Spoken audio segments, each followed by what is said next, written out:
नमस्कार साथियों, हमने अपने पिछले व्याख्यान में संत रविदास जी के जीवन परिचय पर चर्चा की थी।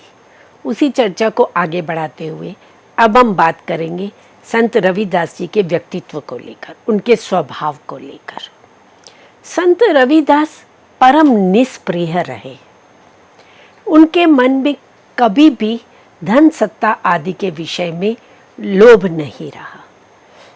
आजीवन जूता गांठने का व्यवसाय करते रहे। पूरा जीवन उनका निर्धनता में व्यतीत हुआ, परंतु उदार वृत्ति के थे। कोई भी साधु संत आता था तो वह उनके साथ प्रभु चर्चा करते थे और उन्हें मुफ्त में ही वो प्रदान कर देते, जूते उनके दे देते थे। संत रविदास के जीवन से जुड़े हुए अनेक चमत्कारों की बात, अनेक सिद्धियों की बात उनके संप्रदाय में की जाती है, जन्म श्रुति के रूप में प्रचलित है, जिनको हम प्रामाणिक रूप से नहीं कह सकते, उनकी प्रामाणिकता संदिग्ध है, परंतु उनके विषय में, संतों के विषय में अनेक चमत्कार समाज में प्रस्तुत हो जाते हैं, जो उनके अनुयायियों की आस्था, उनका विश्वास भी हो सकता है। और संत के समय के, क्योंकि उस समय का तो वातावरण ऐसा नहीं था और किसी ने उस समय क्या देखा और 500 साल के बाद आज हम उसकी प्रामाणिकता को कैसे सिद्ध कर सकते हैं, तो वे, परंतु उनके जीवन से जुड़ी हुई अनेक जनश्रुतियाँ, अनेक किंवदंतियाँ, अनेक विश्वास प्रचलित हैं। संत रविदास स्वभाव से परम निष्प्रिय रहे। उनके मन में कभी भी धन संपत्ति को लेकर के लोभ का भाव जागृत नहीं हुआ। उनकी, कहते हैं कि एक बार उनकी परीक्षा लेने के लिए भगवान स्वयं साधु का वेश धारण करके आए उनके पास, और उन्होंने रविदास जी को जूते गांठते हुए देखा और उनकी निर्धनता को देखा। तो उस संत के पास पारस मणि थी और वह पारस मणि रविदास जी को देते हैं और कहते हैं कि इससे तुम्हारे ये जो लोहे के औजार हैं ये सब स्वर्ण के बन जाएंगे, तो तुम जो भी चाहो इस पारस मणि से प्राप्त कर सकते हो। परंतु संत रविदास तो निस्वार्थ भाव से कार्य करने वाले थे। उनके मन में तो कोई धन की इच्छा नहीं थी, तो वह उनको लेने के लिए इनकार कर देते हैं। परंतु वह संत उनसे बार बार अनुरोध करते हैं कि नहीं, आप ये पारसमणि रख लीजिए और जब भी आपको आवश्यकता पड़े तो इसका प्रयोग कर लेना। और वह उनकी झोपड़ी में अंदर छप्पर में ही वे पारसमणि पोटली में डाल करके रख कर चले जाते हैं। और संत रविदास ने कभी उसे छुआ तक नहीं। और एक वर्ष के पश्चात जब वही संत पुनः आते हैं और देखते हैं कि संत रविदास उसी तरह से ही जूता बनाने में ही लगे हुए हैं और वही निर्धनता का जीवन जी रहे हैं, तब उन्होंने पूछा कि तुमने उस पारसमणि को, वे पारसमणि कहाँ की? तो कहते हैं जहाँ रख गए थे वहीं ढूंढ लो। तो वही देखते हैं वो संत कि वे पारसमणि वहीं विद्यमान है। तो इस घटना को लेकर के संत रविदास जी के स्वभाव, उनकी परम निष्प्रियता का पता चलता है। पंक्तियाँ आती हैं वहीं रविदास की वाणी में ही कि पारसमणि मुहि रतु नहीं भावे, कि मुझे तो रति भर भी वह अच्छी नहीं लगती। जग जंजार न थोरा, कही रविदास तजी सब तृष्णा, इकु राम चरण चित मोरा, कि ये सब धन संपत्ति तो तृष्णा के मूल कारण है, तो मैंने तो सारी तृष्णा का, लोभ का त्याग कर दिया है और मेरा मन तो एक राम के चरणों में ही लीन रहता है।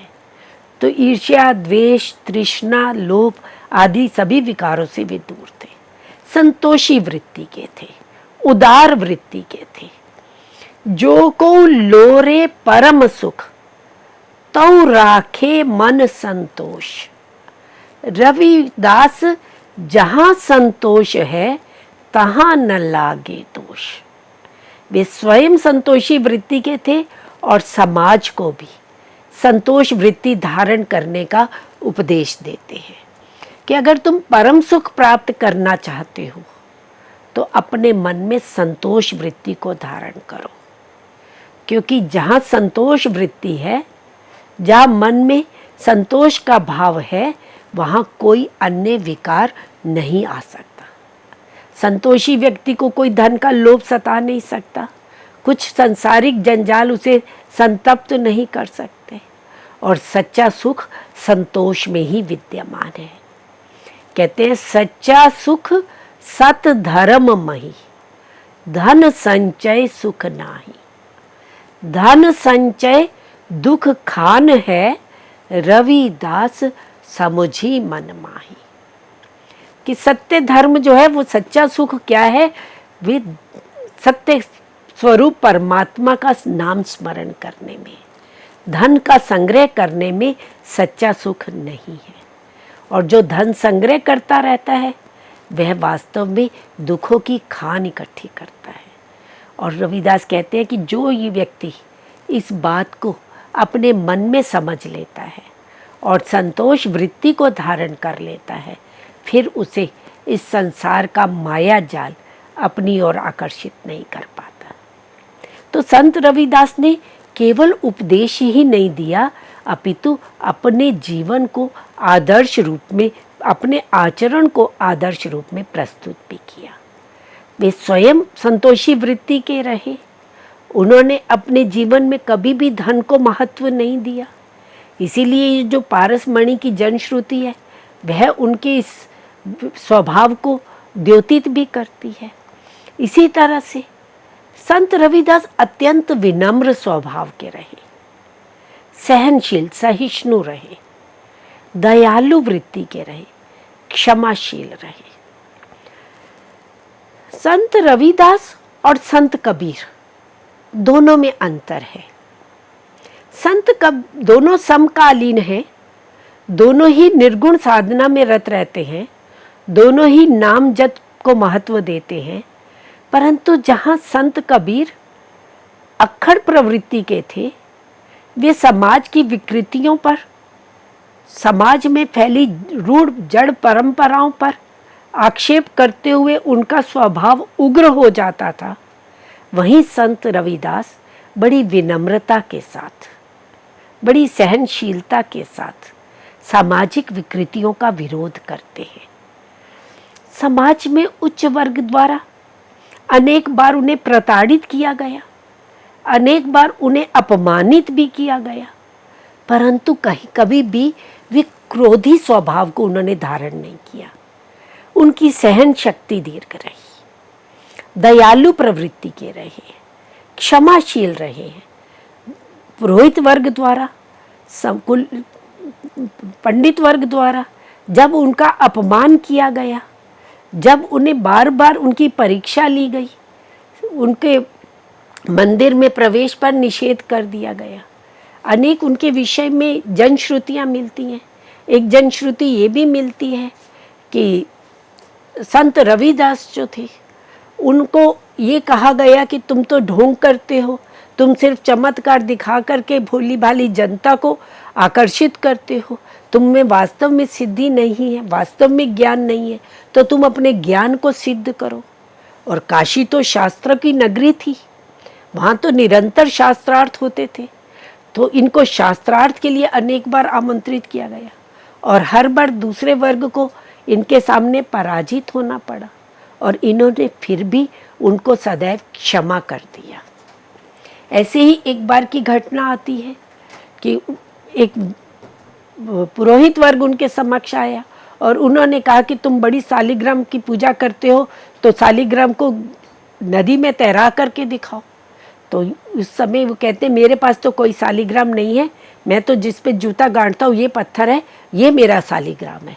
और वह परीक्षा देने के लिए उस पत्थर को पानी में बहाते हैं और वो तैरने लगता है।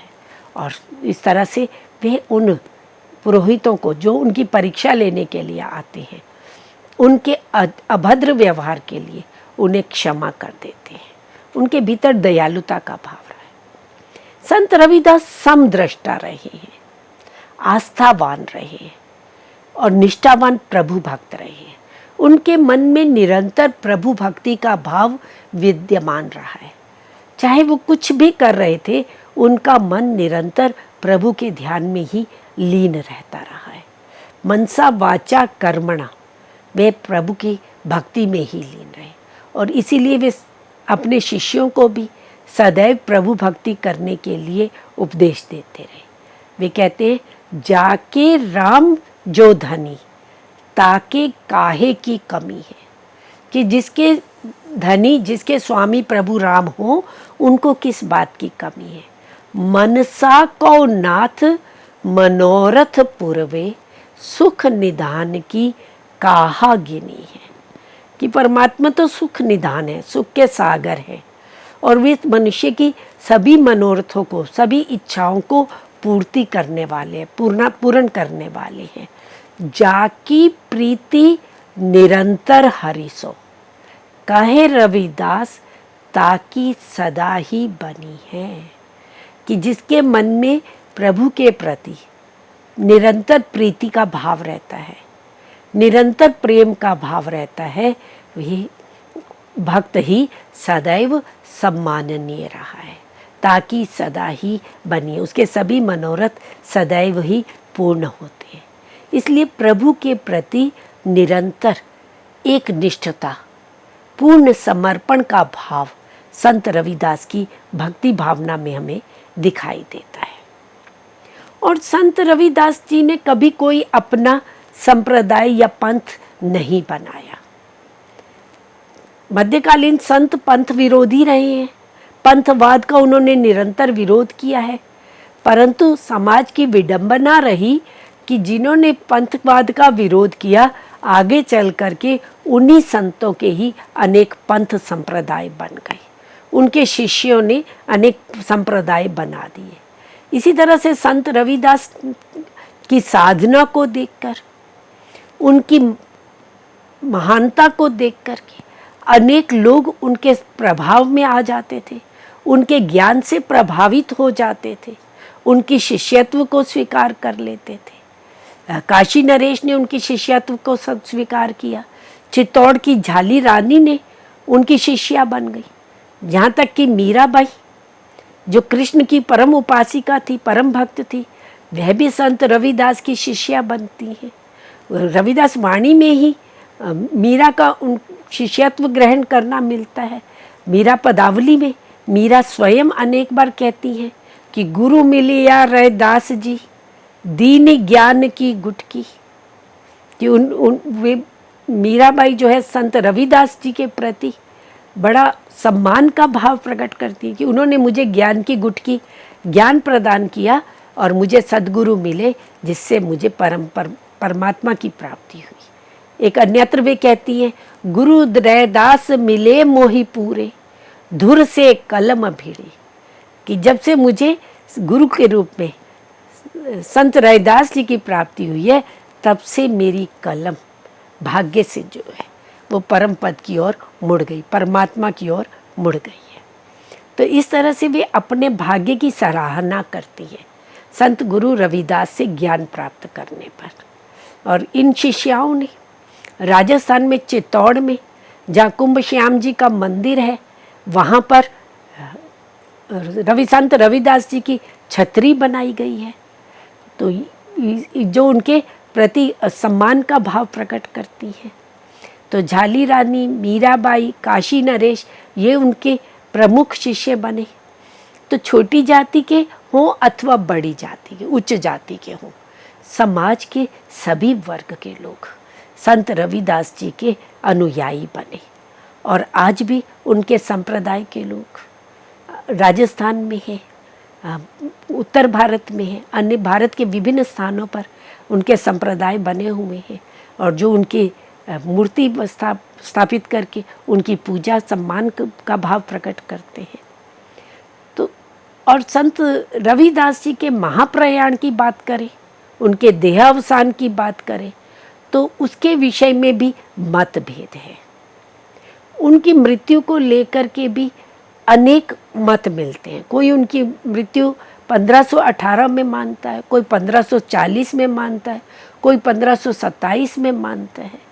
परंतु संत रविदास जी ने एक पिछड़ी जाति में जन्म लेकर भी आध्यात्मिकता की उच्चतम चोटी पर पहुंचने का आदर्श स्थापित किया और प्रेम और भक्ति का संदेश प्रसारित किया। निश्चित रूप से तो नहीं कह सकते, पर अनुमानतः यही माना जाता है कि 1540 ईस्वी में अथवा 1584 विक्रमी संवत में वह परम तत्व में विलीन हो गए थे। अनंत दास जी ने अपनी परिचय में जब वे महाप्रयाण को प्राप्त हुए तब उन्होंने कहा, हरि सागर मही बूंद समानी, को न जाने कहाँ सिरानी। हरि रूपी सागर में, परमात्मा रूपी सागर में संत रविदास की आत्मा रूपी बूंद जो है वो विलीन हो गई, समा गई। कोई नहीं जानता कि वे कहाँ चले गए, कहाँ सिरानी, कहाँ स्वीकार गए। तो इस तरह से मित्रों, अभी हमने संत रविदास जी के जीवन, उनके व्यक्तित्व, उनके स्वभाव के विषय में चर्चा की। अब हम बात करते हैं उनकी रचनाओं को लेकर के। वास्तव में संतों ने स्वयं कुछ नहीं लिखा, ना वे कवि रहे और ना कविता करने के उनका कोई स्वभाव था या उनकी कोई विचार था। वे वाचिक परंपरा के रहे हैं, अपनी मस्ती में बैठ करके गा दिया करते थे।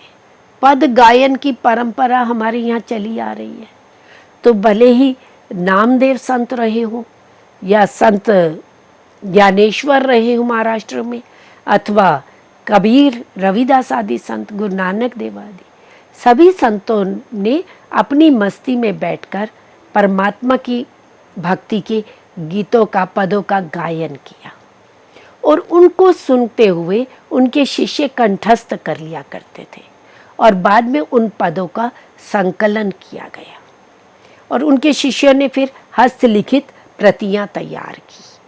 तो संत रविदास के जो पद हैं, उन्होंने कितने पदों की रचना की, कितने उनके द्वारा साखियों की रचना की गई, इसके विषय में प्रामाणिक रूप से तो नहीं कहा जा सकता।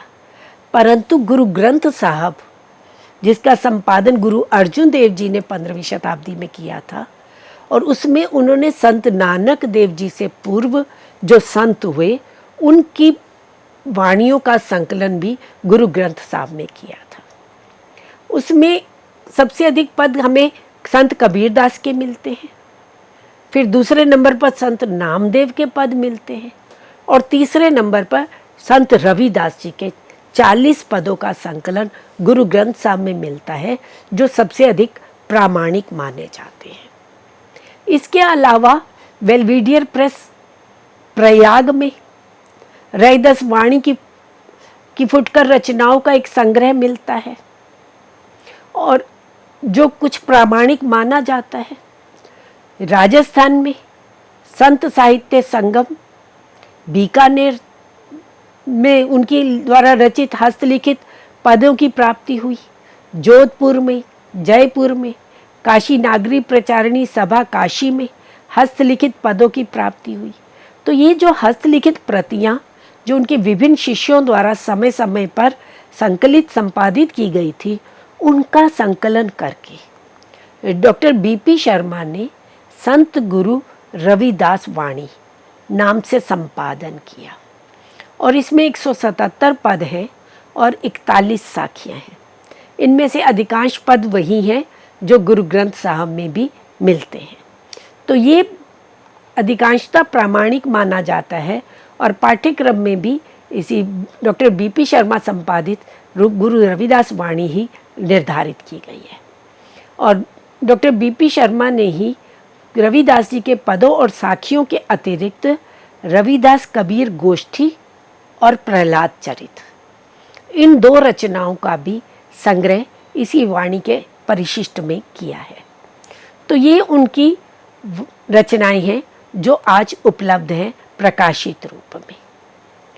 संत रविदास जी की भाषा की जहाँ तक हम बात करें तो उनकी भाषा तत्कालीन उत्तर भारत की सामान्य जनता के प्रति ग्राह्य भाषा बनकर राष्ट्रीय एक सूत्रता की भाषा बन गई थी। इनकी भाषा में अवधि, राजस्थानी, भोजपुरी, खड़ी बोली, अरबी, फारसी के शब्दों का मिश्रण मिलता है। और इसी भाषा को कोई टकसाली भाषा कहकर संबोधित करता है, कुछ विद्वान उसे सधुकड़ी भाषा कहते हैं, कोई उसे मिश्रित भाषा कहते हैं।